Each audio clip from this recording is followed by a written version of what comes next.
Fred et Audrey vivaient dans un quartier calme à Lekki.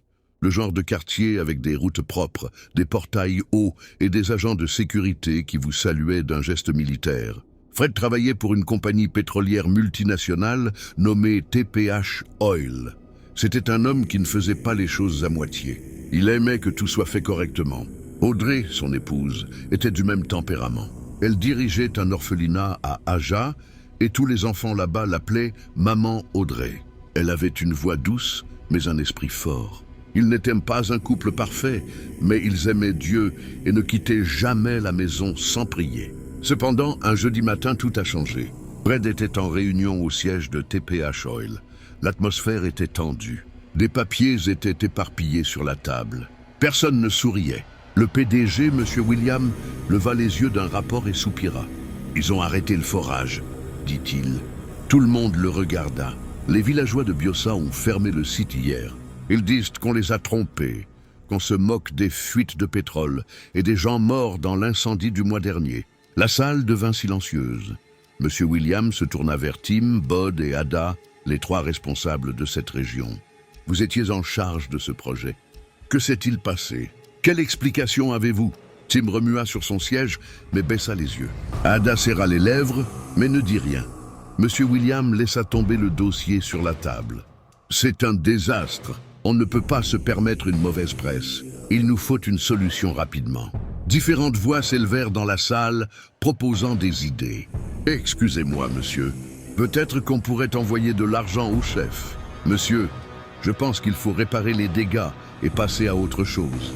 Monsieur, par le passé, on leur a donné du riz et des pagnes. Fred leva lentement la main. Tous se tournèrent vers lui. Excusez-moi, monsieur. Je pense qu'il faut être honnête avec eux. Monsieur William sembla curieux. Honnête? Fred hocha la tête. Montrons-leur ce qu'on gagne. Montrons-leur ce qu'on prévoit de leur donner. Gagnons leur confiance. Montrons qu'on ne cache rien. C'est leur terre. Nous ne faisons que l'utiliser.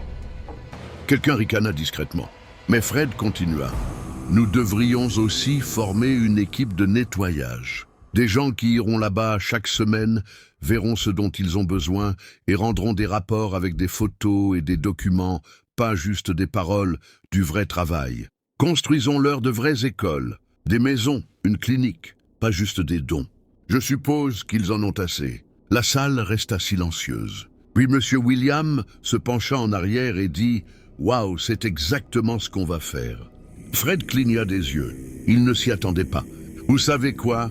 Je veux que vous dirigiez ce projet, Monsieur Fred », dit le PDG. Fred écarquilla les yeux. « Monsieur, oui, c'est vous qui avez proposé l'idée. Vous la dirigerez. » Quelques personnes dans la salle applaudirent, mais pas toutes. Le visage de Tim était figé, il mâchonnait son stylo. Ada adressa un sourire crispé à Fred, mais ne dit rien. Il n'était pas du tout content.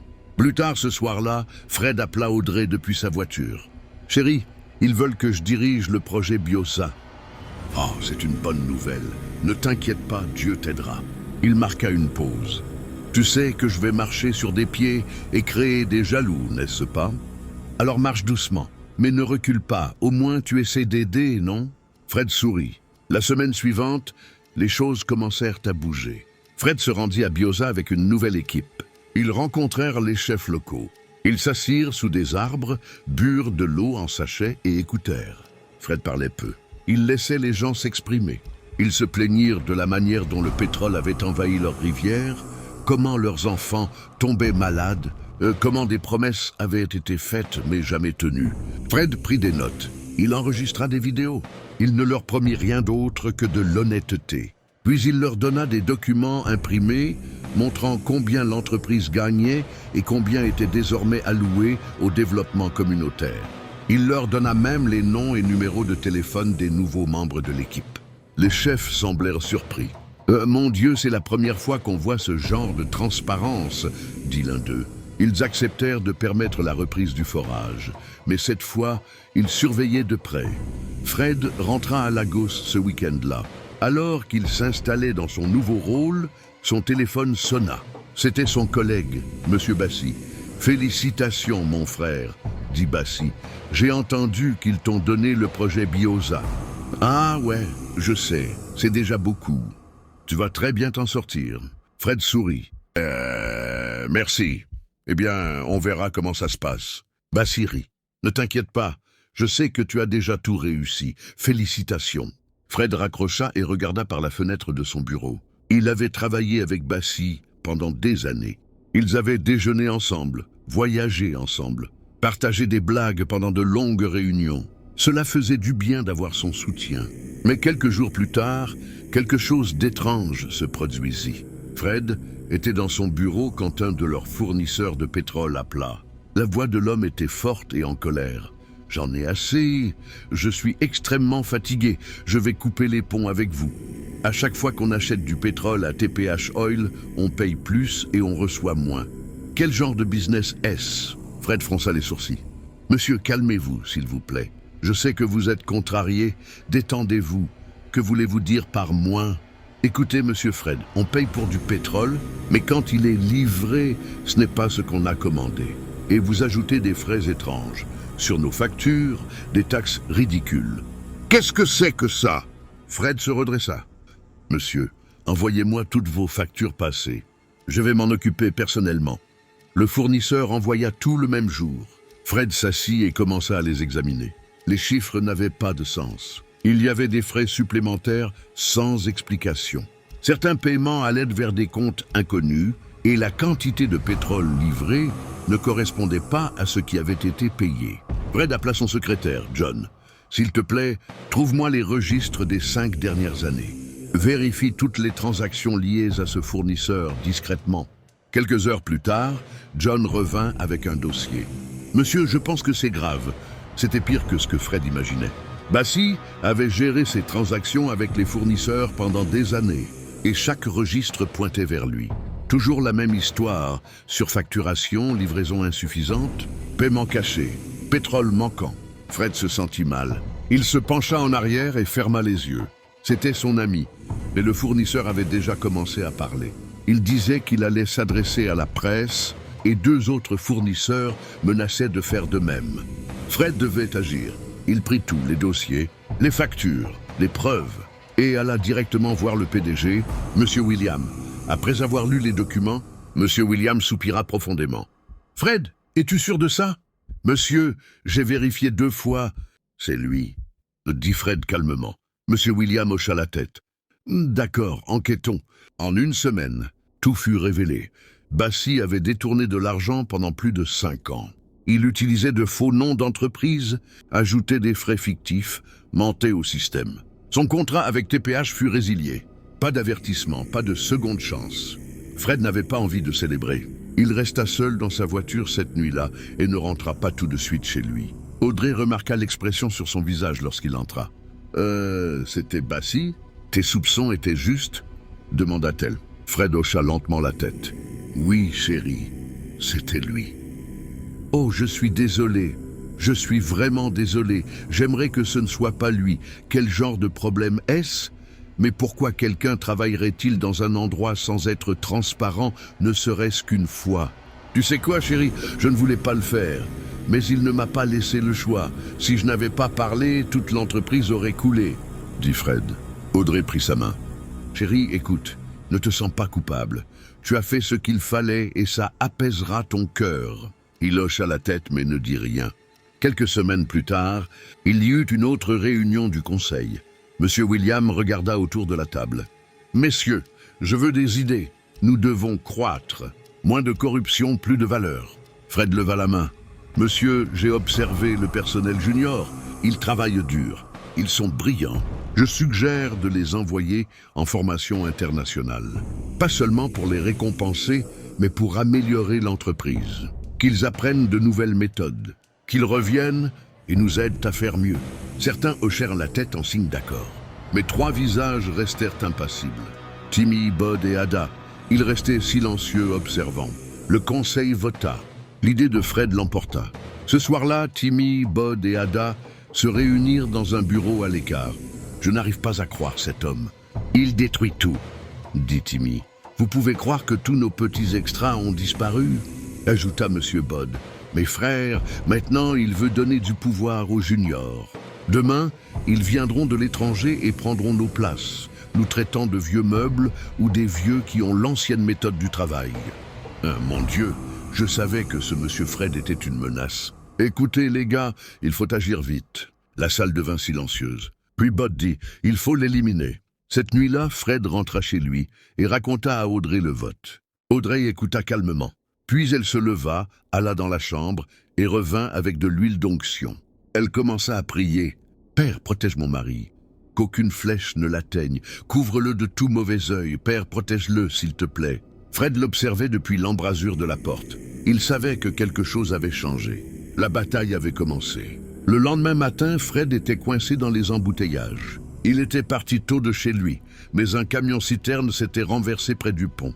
Les voitures ne bougeaient pas. Les conducteurs criaient et faisaient marche arrière sur la route. Fred soupira. Son esprit était sur les documents qui l'attendaient au bureau. Son secrétaire John l'avait déjà appelé 2 fois. « Bonjour, monsieur. S'il vous plaît, êtes-vous presque arrivé? Monsieur, il y a un paiement urgent que vous devez approuver. Aussi, le dossier final pour la formation du personnel junior attend votre approbation. Ne t'inquiète pas, John. Je serai là dès que possible. Je suis juste coincé dans les embouteillages. » Mais les embouteillages ne se dégageaient pas. À l'intérieur du bâtiment de TPH Oil, un jeune nettoyeur entra dans le bureau de Fred. Il se pencha pour balayer sous le bureau et se figea. Il y avait un pot noir sous la table. Il cria. 2 agents de sécurité accoururent. « Qu'est-ce qui se passe ?» demanda l'un d'eux. Le nettoyeur pointa du doigt. « Regardez sous le bureau. »« Regardez, regardez, regardez !» Le second garde jeta un œil et recula rapidement. Dans le pot, il y avait des plumes noires, un tissu rouge et une poudre malodorante. Il y avait quelque chose enveloppé dans du plastique qui ressemblait à de petits os. Ils se regardèrent. « Mon Dieu, ça ne doit pas se savoir. »« Ça ne doit pas se savoir !» dit le garde plus âgé. Si les réseaux sociaux apprennent qu'il y avait un charme dans ce bureau, toute l'entreprise est finie. S'il vous plaît, ne disons rien. Prenons-le et partons. Ils hochèrent la tête. Ils prirent le pot et le jetèrent loin. Personne d'autre n'en sut rien. Quand Fred arriva enfin, il entra calmement et trouva John qui l'attendait. « Monsieur, j'ai laissé les documents sur votre bureau. » Fred hocha la tête, prit son stylo et signa. Il ne savait pas ce qui s'était trouvé sous son bureau quelques heures plus tôt. Plus tard ce jour-là, Timmy, Bud et Ada se retrouvèrent dans la voiture de M. Bud. Ils ne voulaient pas être vus ensemble à l'intérieur du bureau. Ce truc ne marche pas. Ce premier charme ne l'a même pas touché. Les gars, il nous faut quelque chose de plus fort. Il faut voir un herboriste. Ils démarrèrent la voiture et roulèrent silencieusement jusqu'à un petit village, en périphérie de la ville. Là, caché derrière de grands arbres, se trouvait un sanctuaire. Ils descendirent et entrèrent. L'herboriste était un vieil homme aux cheveux gris et aux yeux petits. Il était assis sur une natte avec des coquillages et des calebasses devant lui. « Que voulez-vous » demanda-t-il sans sourire. Bud s'agenouilla légèrement. « Baba, nous voulons que Fred disparaisse de notre chemin. Il détruit tout ce que nous avons construit. Il faut que le PDG croie tout ce qu'on dit sur lui. » L'herboriste hocha la tête. « Alors je vous donnerai un charme qui contrôle l'esprit. Une fois que vous parlerez, il ne discutera pas. Il prendra vos paroles pour la vérité. » Ils lui donnèrent une photo de M. William, le PDG. L'herboriste la toucha avec de la poudre noire et commença à chanter. Il prononça le nom de l'homme 3 fois. Quand ils quittèrent le sanctuaire, le charme avait déjà commencé. Le plan prit 3 mois.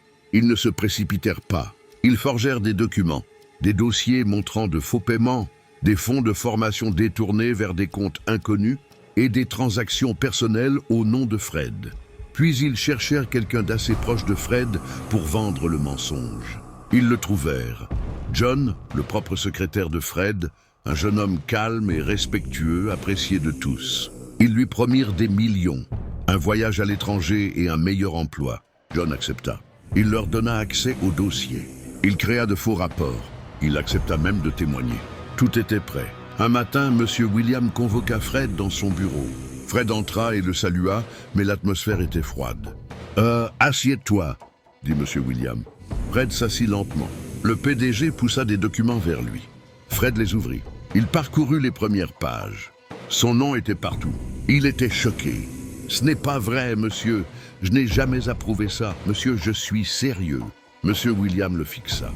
John a dit que tu lui avais tout dit. Il a dit que tu avais besoin de la formation des juniors à l'étranger pour couvrir ton vrai plan. Des paiements offshore, des comptes fantômes, des faux fournisseurs. Fred, tout est là. Fred secoua la tête lentement. Monsieur, ce n'est pas possible. John travaille avec moi tous les jours. Oui, je ne sais rien de ce compte. Assez. Tu es suspendu jusqu'à ce que l'enquête complète soit terminée. Si ces documents sont vrais, Fred, tu iras en prison à vie. Fred ne pouvait pas parler. Il resta assis là. Le charme fonctionnait. Ce soir-là, Bod termina un appel avec Ada et Timmy. Ils venaient de finir de se féliciter. Cet homme est enfin parti. Qu'il prenne sa Bible et rentre chez lui, ajouta Timmy, et ils rirent. Enfin, on l'a fini. Maintenant, on peut récupérer de l'argent pour nos voyages et faire ce qu'on veut. Il posa son téléphone sur la table et se retourna. Sa femme se tenait derrière lui. Elle avait tout entendu. Bod, pourquoi fais-tu ça? Femme, de quoi parles-tu? Je t'ai entendu avec tes amis. Vous essayez de détruire Fred. Pourquoi? Ma femme reste en dehors de ça. Elle s'approcha. Mon mari, écoute-moi. Cet homme n'a rien fait de mal. Il fait ce qui est juste. Pourquoi veux-tu le ruiner? Ruiner qui? Dit Bod en haussant la voix. Tu penses que tes bijoux et ton argent pour le shopping tombent du ciel. C'est de ces mêmes deals que tu qualifies de mal. Trouve un endroit et assieds-toi. Laisse-moi faire ce que je dois faire pour m'occuper de ma famille. Les yeux de sa femme se remplirent de larmes. Alors, je n'en veux plus. Elle se retourna et partit, mais Bod ne dit rien. Il avait fait son choix. Fred rentra tard chez lui. Audrey était assise dans le salon, lisant sa Bible. Fred resta un moment à la porte à la regarder. Puis il posa son sac, entra et s'assit. « Ils m'ont suspendu », dit-il calmement. Audrey leva les yeux. Il expliqua tout. Les documents, les faux dossiers, la trahison de John. « Chérie, ne t'inquiète pas. Je crois que tout va s'arranger pour le mieux. Tout ira bien. Détends-toi. » « Ah, quoi? Bien? Comment ça va aller? Personne ne me croit et je n'ai aucune preuve. » Audrey prit sa main. « Chérie, détends-toi. Je sais que c'est douloureux, mais on va s'en sortir. Dieu est toujours Dieu et ce n'est pas la fin. » Fred ne parla pas, mais les larmes dans ses yeux disaient tout. Fred resta chez lui pendant des semaines, pendant que l'enquête se poursuivait. Il parlait à peine. Il ne sortait pas. Il ne touchait pas sa Bible. Un matin, Audrey le réveilla doucement. « Chérie, réveille-toi, prions, » dit-elle. Fred se tourna vers le mur. « Prie, je vais écouter, s'il te plaît. » Audrey ne dit rien de plus. Elle commença à prier doucement.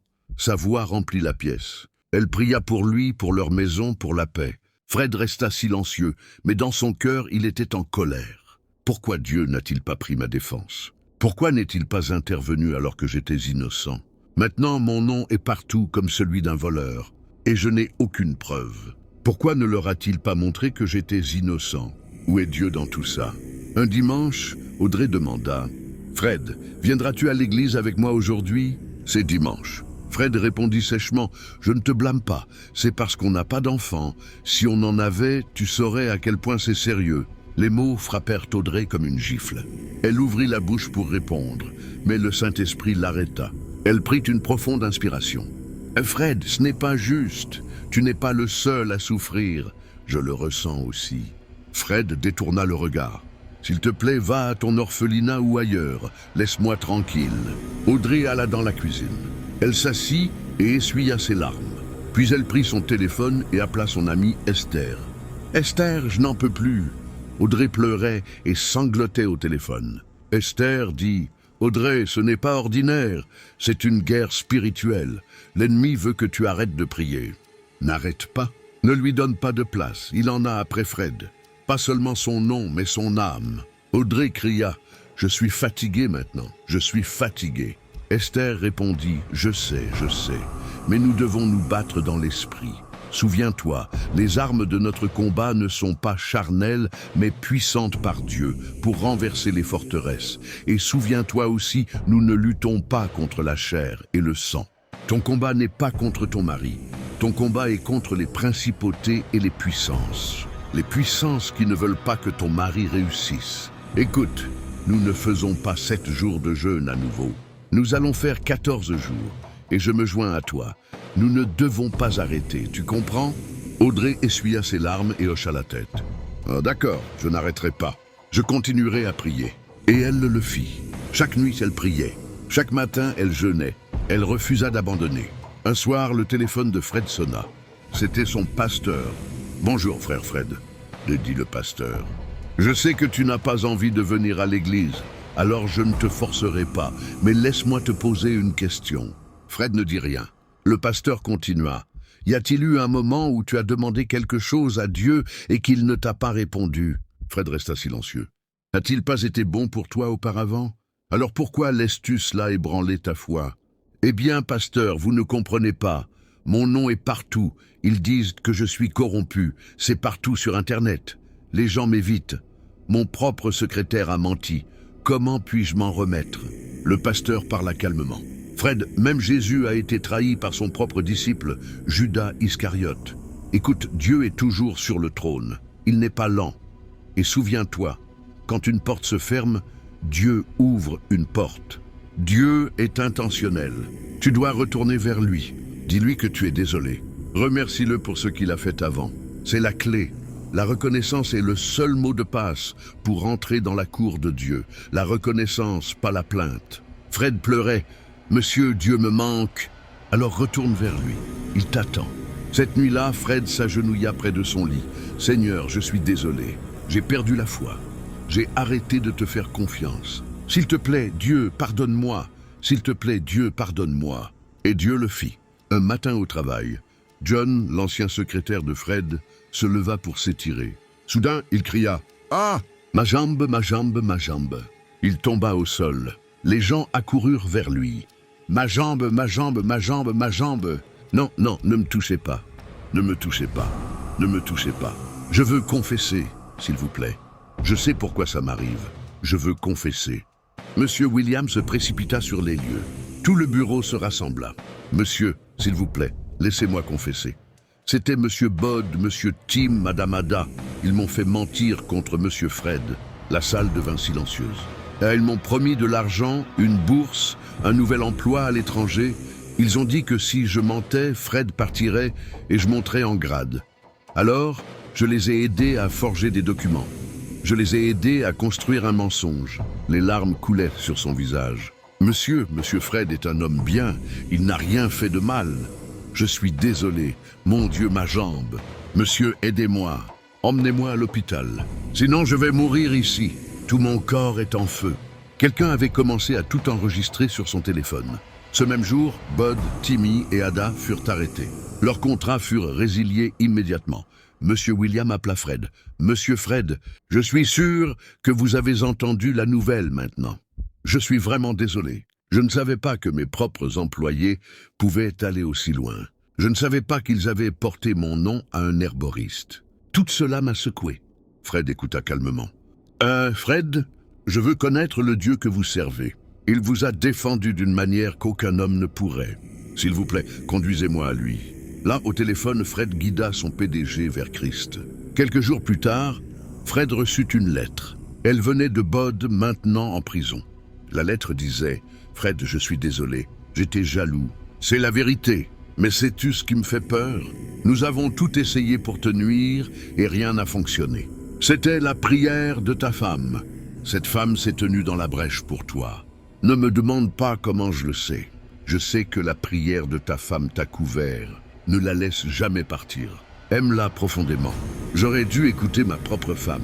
Peut-être que je ne serais pas en prison aujourd'hui. » Fred tint la lettre et resta assis en silence. Puis il se leva, alla dans la cuisine et trouva Audrey en train de laver la vaisselle. Il l'enlaça par derrière. « Audrey, je suis désolé. Je suis désolé pour tout. S'il te plaît, pardonne-moi. » Audrey se retourna. Ses yeux étaient pleins de larmes. « Je t'ai pardonné il y a longtemps. Je t'ai pardonné. » Pour la première fois depuis longtemps, Fred sourit. Fred fut réintégré. Mais pas seulement, il fut promu. Il fut honoré par le président de la nation pour son intégrité en leadership. Son histoire fit les gros titres. Les réseaux sociaux changèrent la narrative. Il devint un conférencier mondial. Des entreprises internationales le contactèrent pour des postes de direction. Quant à Bod, Ada et Timmy, leurs noms furent imprimés dans les journaux en gros caractères. Attention, Fred est N'employez pas ces noms à moins d'être prêt à perdre votre entreprise. Fred resta proche de Dieu. Il n'oublia jamais l'épreuve et ne cessa jamais de dire merci à Dieu. Si vous avez aimé cette histoire, veuillez cliquer sur la prochaine vidéo affichée sur votre écran. Et surtout, n'oubliez pas de liker cette vidéo pour que YouTube sache que vous l'avez vraiment appréciée. N'oubliez pas de vous abonner sur le compte Africain 225 pour d'autres histoires inspirantes et d'activer la cloche de notification. Merci à vous, que Dieu vous bénisse. La prochaine fois, je vais prendre le nom des bavards et des absents.